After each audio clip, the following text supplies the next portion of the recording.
Hi everybody, Kathy Syrett from Confident Leader Journey here. In this week's vlog, we're just going to touch on a theory that I have found incredibly useful when I'm looking at interacting with other people and understanding why people do the things they do. And this theory is called Self Affirmation theory. It was pulled together in about 1988 by Claude Steele. But I think as I describe it, you will recognize elements of it from other theories and other approaches throughout the years, some preceding him and some afterwards. So we often have an assumption that human beings are rational animals. That, if you point out and give someone feedback on, say, issue X, what they'll logically go and do is go away and work on issue X. And whilst that often seems to work in the workplace because there's a contract and we're hired to do X in a certain way, and therefore feedback on that affects our job and our outcomes, so therefore we'll do it. It's not personal, it's about how we're doing the work. This doesn't work so well in our personal lives. I don't know if you've experienced this, either from your own internal workings or from interacting with someone else. But you will give them feedback on an issue, something they could change maybe, or let's be honest, a criticism of something they're doing, or a judgment, or pointing out that something they're doing isn't that good an idea, and they just don't fix it. They do nothing about it. They will agree with you, but they won't change a thing. Has that ever happened to you? Have you ever had feedback from people about a habit you've got or something you do? And instead of doing the logical thing, which is, wow, yeah, that's useful feedback. That's interesting. I'll take that on board. I'll think about it. Your natural response is actually, yeah, but. And quite often what our natural response is, if someone criticizes us. So for example, if someone said to me, you haven't been a very good friend during COVID, you haven't kept in touch with people, you haven't reached out as much as you could have done. Instead of going, fair point, my instinct is to go, yeah, but when I do get in touch with them, I'm so good. I'm so helpful. I'm so supportive, and I'm there if they need me. So really, I'm a good person. I might even do something different about, yeah, I haven't done that, but what I've been doing is I've been working over here helping people in my local community deal with COVID. So I'm still a good person.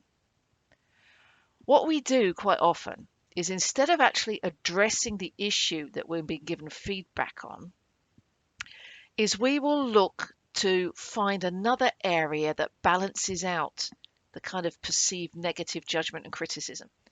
So a good way of looking at this is thinking about, here's our identity, our self-integrity. And this is what was unique about Claude Steele's approach. He said, we don't have like a solid square that if you push in here with a criticism, we push back to make the shape right.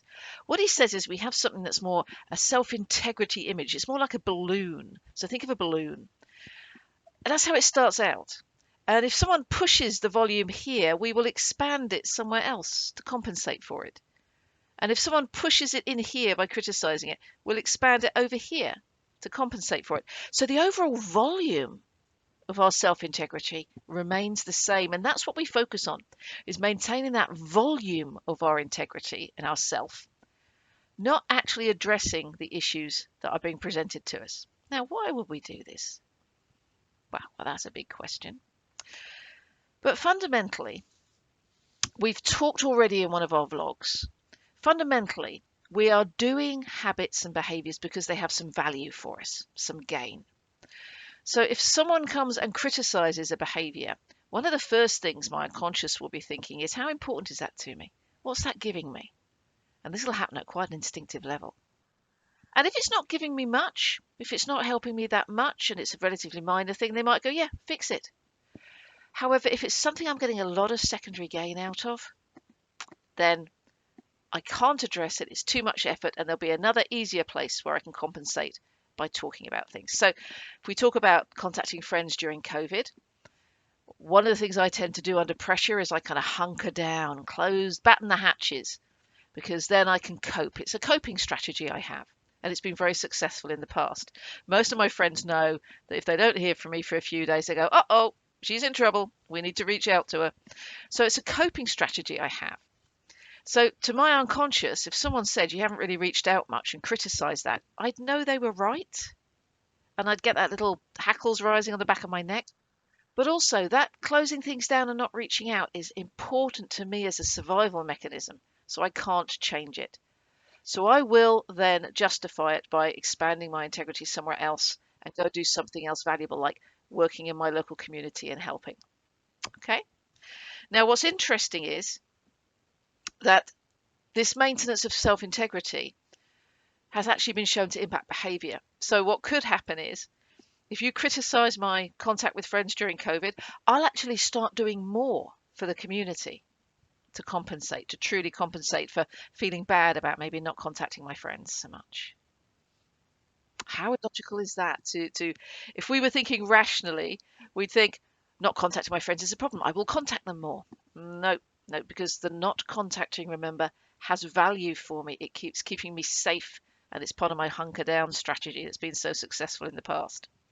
And so I will find an easier way to restore my balance of self that might have been slightly knocked by the criticism or feedback. So we know that we have this integrity, this volume, and what we do is what people do, and what we do is we work to maintain it, which often means if the criticism or judgment or feedback is coming in a place on a habit or behavior that is really important to us, we get a lot of value from doing it, so it means it's going to be really hard to change. We're going to restore our self integrity by doing something in another area to expand it.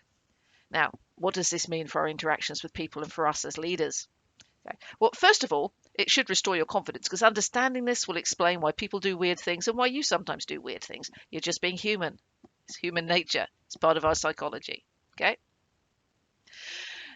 The other thing is, if we're interacting with other people, it helps us realize that quite often we give feedback to someone, they don't act on it. It's nothing personal. It's not about how we gave the feedback necessarily or the fact we gave the feedback. They could well not be offended in the slightest by the feedback consciously, and it doesn't damage our friendship or connection or relationship. What it does mean is that the behavior they're doing has some value for them and they found another way to compensate. Now, how can we use this? There are actually some ways we can use this because the research also showed how important that feeling of self-integrity is to us. Okay. Now, a couple of interesting things are, if we're given the chance to affirm that integrity of self, it has a hugely positive impact on us and our behavior. In a way, it's a bit like triggering our immune system against other threats. Because one of the things they found in research was if you gave someone the opportunity to maybe, write 100, 200 words or make a video or a statement that positively affirmed a personal value they held, later, when they were given constructive feedback, criticism, they heard it very differently. It was like the threat response wasn't triggered by it. Because they felt their integrity was solid and sound, they'd previously affirmed it, they heard the feedback differently. Isn't that interesting? Another experiment. People who are anxious about exams, about, I'm not going to do well in this math exam, I'm not good at math, or I'm not good at English, etc. Regardless of the topic, if they actually had the opportunity to positively affirm a personal value before going into the exam, their scores were significantly and statistically significantly higher than people who didn't do that. So you're not affirming I'm good at maths, you're not affirming I'm good at English, you're just positively affirming a personal value. What you're doing is you're restoring and strengthening your integrity, and that then spreads to every aspect of it. It's more of a global thing. So the integrity is a global thing, not little pieces of a jigsaw. It all integrates together and is connected. Now, how amazing is that? We can use that for ourselves. I've got a meeting that I'm nervous about. I'm a bit worried about it. I'm not sure I'm going to do well. I've got doubts. My threat response maybe is starting to be triggered in my limbic system. What can I do? I can sit down and spend a little bit of time thinking about, talking about, or writing about a personal value of mine in a positively affirming way. I will go into that meeting and it will run differently to if I hadn't done that, so I can help myself. If I've got an exam, I can do it. If I'm about to talk to someone on a difficult subject, what most of us tend to do is we tend to get straight to the point and think about our own issues, about how nervous we are about doing that. First of all, we can positively affirm our own personal value so that we are not so stressed. But how about finding a way to let the other person affirm a personal value before giving them the feedback? How about letting them talk about a success? Why do you think good feedback starts with a positive? And it actually starts with the person telling you about a positive. If you let them give you a statement where they positively affirm a personal value of theirs and how they've made it work, then they will be more open to hearing the constructive feedback you're about to give, and you won't trigger their threat response. So there you go. One theory and one brief summary of it and how we can use it and use it to help us. Self-Affirmation Theory by Claude Steele. You'll learn more about these things if you join the Confident Leader Journey. We look at different theories every couple of weeks, how they apply and how we can turn them into practical, pragmatic things we can do to improve our confidence and our leadership. So take a look at www.confidentleaderjourney.com. There's a lot of information on there. Or just join our Facebook group. Send a request to join it. It's Confident Leader Journey Community. And I'll see you there. Take care.